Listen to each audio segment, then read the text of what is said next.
loin et de près mais da ngay war a dem tontu ca lañ lay laaj. mais su ñu ñëwee ci cas Farba dañoo gis ne c'était comme si que moom Farba c'est un homme politique wala c'est un opposant politique boo xamante ne il peut quand même causer beaucoup de tort à l'actuel gouvernement moo tax ñenn ci ay farandoom jàpp ne ils veulent juste éliminer un adversaire politique moo tax it ñu bëggoo créer ay dossiers. waaw xam nga lu indi loolu parce que on a vu dans le passé une instrumentalisation des dossiers topp plusieurs personnes téye ci ñenn traiter seen dossier ñeneen ñi ba léegi xamuñu qu'est-ce qui en a été fait. loolu moo tax mais dans les faits. parce que lui il se reproche de rien. il est blanc comme neige. non mais il dira ça devant le tribunal mais un homme politique qui était là a dit que je suis blanc comme neige il s'habille même en blanc mais la réalité de la caisse d'avance de la mairie elle est là. Il y a eu des dysfonctionnements dans la gestion de ressources publiques. Un fils du président de la République a été attrait au niveau du tribunal. Mais on a dit que c'est une affaire politique, mais des faits sont avérés, ils sont là. Mais le problème de fond, c'est que on s'est arrêté à lui, alors que d'autres étaient dans le même cas, peut-être à des degrés moindres. Parce que simplement on s'est accordé sur le plan politique ci ñoom on n'a pas poursuivi. loolu moo tey xel yi amu leen les mêmes craintes justement. sous loolu mooy tey xel yi loolu moo tax ñu ne il faut que le pôle judiciaire financier ak parquet judiciaire bi dëgëral investigation am xam fu muy teg tànkam balaa ngay ne nit kii de muri naa malaanu kiraayam député indi naa ko attraire ko devant la justice na fekk dossier bi solide. na fekk li nga koy reprocher c'est des reproches yoo xamante ne. mais pourquoi spécifiquement Farba Ngom mais am na ñoo xamante ne te mais am na ñoo xam mais dama moo ci gën a ràññee ko jamono ji c'était comme si que sax dañu nekk di accélérer dossier moom Farba. non gis nga le forum a sorti d'ailleurs une déclaration sur l'affaire Farba Ngom quand le procureur a communiqué sur le dossier. On lui a dit pourquoi sur ce dossier uniquement. Ils sont sortis pour dire encore il y a d'autres dossiers en instruction. D'ailleurs qui sont plus avancés que celui de Farba. 162. Ils sont en investigation.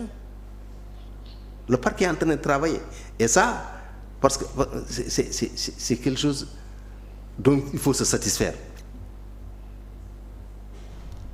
bi ñuy créer pôle financier bi xeex la forum civil dafa xeex. Proposer président de la République parquet financier ñun fa la ñam. Régime passé bi moom moo indi pôle financier judiciaire bii nag moo ko jom ñam jox ko matière ñu commencé liggéey. lu am solo la parce que réew mi il faut que lañ la laaj war la ko toppee te muy lu ñëpp bokk il faut nga ñëw wone lañ lay war a toppee taxawul wala taxaw na.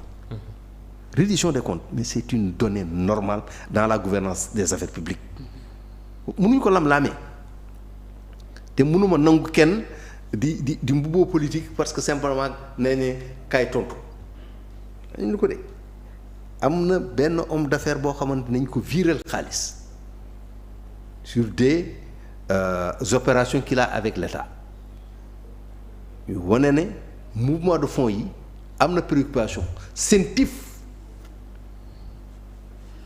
banque bi gis ne xaalis bi de bu duggee ci compte waa ji am na yeneen compte yu muy alimenté banque bi moo ko wax CENTIF bi def rapport en 2023 ñii du ñoom ñoo instruire le rapport CENTIF ils l'ont trouvé ici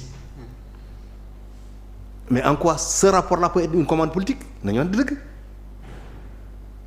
ça ne signifie pas nag que le rapport CENTIF incriminera ñoom renseignement rek la ñuy def.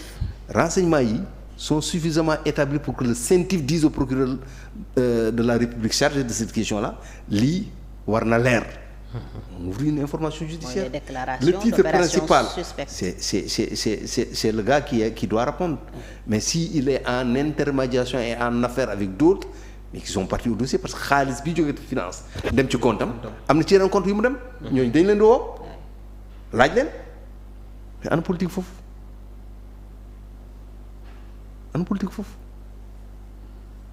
fekkoon nag moom rek moo def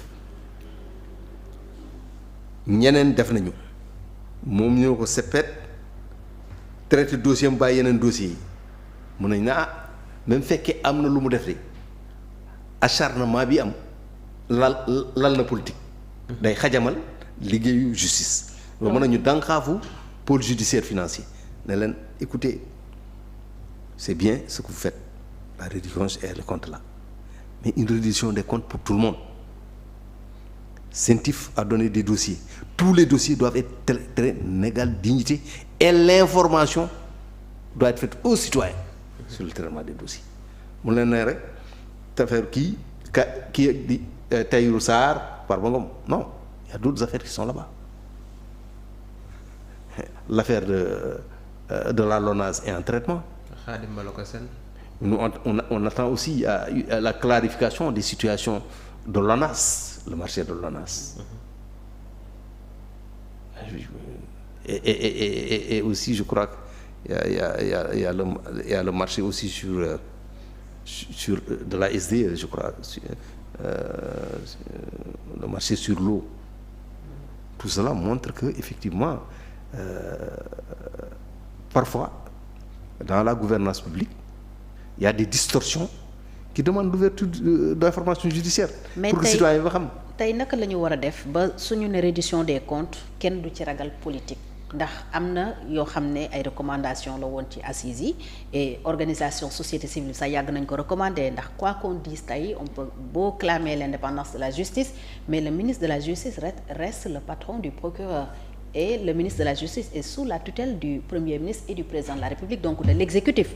Ay ordre lay jot, le procureur est toujours le maître des poursuites te puissance au procureur ci procédure judiciaire yi moom c'est établi tey est-ce que waruñu woon procéder ci changement yooyu soog a am reddition des comptes pour écarter tout soupçon de politisation des dossiers judiciaires. Xam nga la réforme de la justice soxal na citoyen bi